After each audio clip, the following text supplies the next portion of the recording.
Jai Sairam. Welcome back to my channel. இன்றைக்கி இந்த பதிவில் விரதங்கள்லையே நிறைய வகையான விரதங்கள் இருக்குது. இதில் நிறைய விரதங்களை அனுஷ்டிக்கிறதுனால என்ன பலன் கிடைக்கும் அப்படிங்கிறதே தெரியாமலேயே அதை நிறைய பேர் கடைப்பிடிச்சிட்டு வருவாங்க. தாங்கள் ஏதாவது ஒரு வேண்டுதல் வச்சு அது நிறைவேறணும் அப்படிங்கிறதுக்காக விரதம் இருப்பதையே பலரும் வழக்கமாக வச்சிருப்பாங்க. எந்த விரதம் இருந்தால் என்னென்ன பலன்கள் கிடைக்கும் அப்படின்றத பற்றி இந்த பதிவில் நாம் தெளிவாக தெரிஞ்சுக்கலாம்.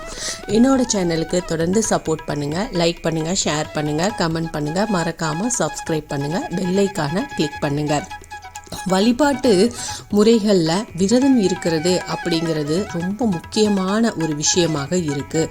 இறைவனை நெருங்கி செல்வதற்காக மிக சிறந்த வழியாகவும் நம்முடைய பாவங்கள் நீங்கி இறைவனின் திருவடிகளை அடைவதற்கு ஏற்ற வழியாக விரத முறைகள் நாம் செஞ்சுட்டு வர்றோம். இந்த விரதங்கள் இருக்கிறதுனால நம்முடைய கெட்ட கர்ம வினைகள் நீங்கி புண்ணிய பலன்கள் அதிகரிக்கிறதுக்காகவும் இறைவனின் அருள் கிடைக்கணும் அப்படின்றதுக்காகவும் எல்லா மதங்களும் சொல்லுது. மற்ற மதங்களை விட இந்து மதத்தில் அதிகமான விரதங்கள் நாம் கடைபிடிச்சிட்டு வர்றோம். வருடத்திற்கு ஒரு முறை கடைபிடிக்கப்படும் விரதங்கள் மட்டும் இல்லாமல் மாதந்தோறும் கடைபிடிக்கப்படும் விரதங்களையும் நிறைய மக்கள் கடைபிடிச்சிட்டு வர்றாங்க. இதில் மிக முக்கியமான விரதங்களாக பார்த்தோம் அப்படின்னா 10 விரதங்கள் இருக்குது. அது என்னென்ன அப்படின்னா அமாவாசை, பௌர்ணமி, பிரதோஷம், சிவராத்திரி, சதுர்த்தி, ஏகாதசி, திருவோணம், சங்கடகர சதுர்த்தி, சஷ்டி, கிருத்திகை, இப்படி 10 விரதங்கள் ஒவ்வொரு மாதமும் கடைபிடிச்சிட்டு வர்றாங்க. இந்த ஒவ்வொரு விரதமும் ஒவ்வொரு விதமான பலனும் நமக்கு அளிக்கும். அந்த விரதம் என்ன, அதோட பலன்கள் என்ன அப்படின்னு நாம் இதில் பார்க்கலாம். இப்போ பிரதோஷத்தன்னைக்கு விரதம் இருந்து அந்த பிரதோஷ விரதத்தை கடைபிடிச்சிட்டு வர்றாங்க அப்படின்னா நிச்சயமாக மன அமைதி, நிம்மதி எல்லாமே கிடைக்கும். அதே போல் மகா சிவராத்திரி விரதத்தை கடைபிடிச்சாங்க அப்படின்னா சகல நன்மைகள் சேரும். விநாயகர் சதுர்த்திக்கு விரதம் இருந்து வழிபாடு செஞ்சாங்க அப்படின்னா முன்வினை செஞ்ச பாவங்கள் எல்லாமே தீரும். சங்கடகர சதுர்த்தி விரதம் தடைகள் எல்லாமே முற்றிலுமாக நீங்கும்.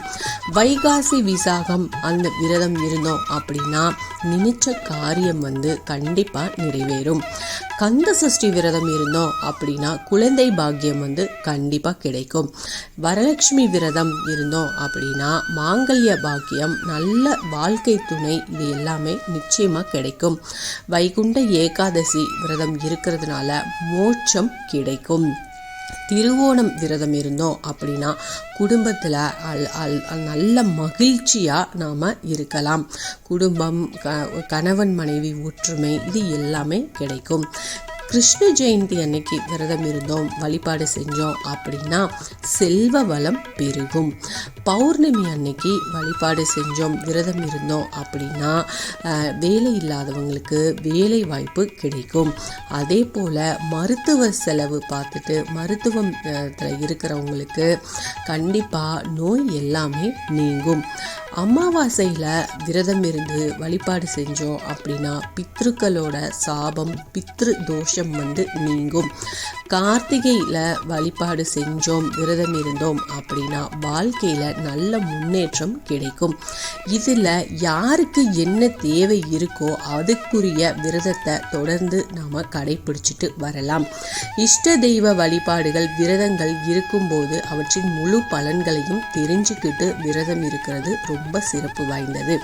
இது தவிர எந்த விரதத்தையும் கடைபிடிக்கிறதுக்கு முன்னாடி அந்த விரதம் எதுக்காக கடைபிடிக்கிறோம், அது தோன்றிய வரலாறு என்ன, அதன் சிறப்புகள் என்ன அப்படிங்கிறதையும் தெரிஞ்சுக்கிட்டு முழு பக்தி சிரத்தையோட விரதத்தை கடைபிடிச்சோம் அப்படின்னா அதற்குரிய முழு பலனையும் நம்ம விரைவாகவே பெற முடியும். எந்த ஒரு விரதத்தையுமே நாம் கண்டிப்பாக வந்து உபவாசமாக இருக்கணும் அப்படின்ற கட்டாயம் கிடையாது.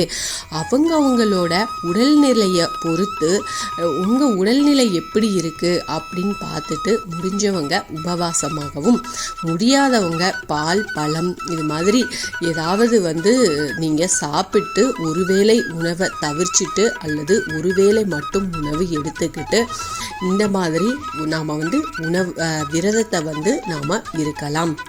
எந்த முறையில் விரதம் இருந்தாலும் முழு நம்பிக்கையும் பக்தி சிரத்தையோட விரதம் இருந்தோம் அப்படின்னா நிச்சயமாக நம்ம வேண்டுதல் வந்து நிறைவேறும். நம்ம என்ன பிரார்த்தனை வைக்கிறோமோ, இன்னைக்கு நீங்கள் வந்து ஒரு வழிபாடு செய்கிறீங்க அப்படின்னா நீங்கள் உங்களுக்கு எந்த இஷ்ட தெய்வத்துக்கு நீங்கள் வழிபாடு செய்கிறீங்களோ அந்த தெய்வத்தை ஆத்மார்த்தமாக மனசில் நிறுத்தி அதே சிந்தனையோட நீங்கள் என்ன பிரார்த்தனை வைக்கிறீங்களோ அதே பிரார்த்தனையோடு நீங்கள் இருக்கணும். தேவையில்லாமல் நம்ம மனசை அலைப்பாய விடக்கூடாது. வேறு எதையும் நாம் நினைக்கக்கூடாது. பாசிட்டிவாக நாம் எப்போயுமே நினைக்கணும். அதை கடவுள் நமக்கு நிறைவேற்றி கொடுத்துட்டாரு அப்படின்ற நம்பிக்கையோட விரதத்தை இருந்து நீங்கள் வழிபாடு செஞ்சுட்டு வந்தீங்க அப்படின்னா நிச்சயமாக உங்கள் கோரிக்கை எல்லாமே நிறைவேறும். இந்த பதிவு உங்களுக்கு பயனுள்ள பதிவாக இருக்கும் அப்படின்னு நான் நம்புகிறேன். இதில் ஏதாவது சந்தேகம் இருக்குது அப்படின்னா எனக்கு கமெண்ட்டில் கேளுங்க. கண்டிப்பாக நான் பதில் கொடுக்குறேன். என்னோட சேனலுக்கு தொடர்ந்து சப்போர்ட் பண்ணுங்கள். லைக் பண்ணுங்கள், ஷேர் பண்ணுங்கள், கமெண்ட் பண்ணுங்கள். மறக்காமல் சப்ஸ்கிரைப் பண்ணுங்கள். பெல் ஐக்கானை கிளிக் பண்ணுங்கள். Thank you friends. மீண்டும் அடுத்த பதிவில் சந்திப்போம்.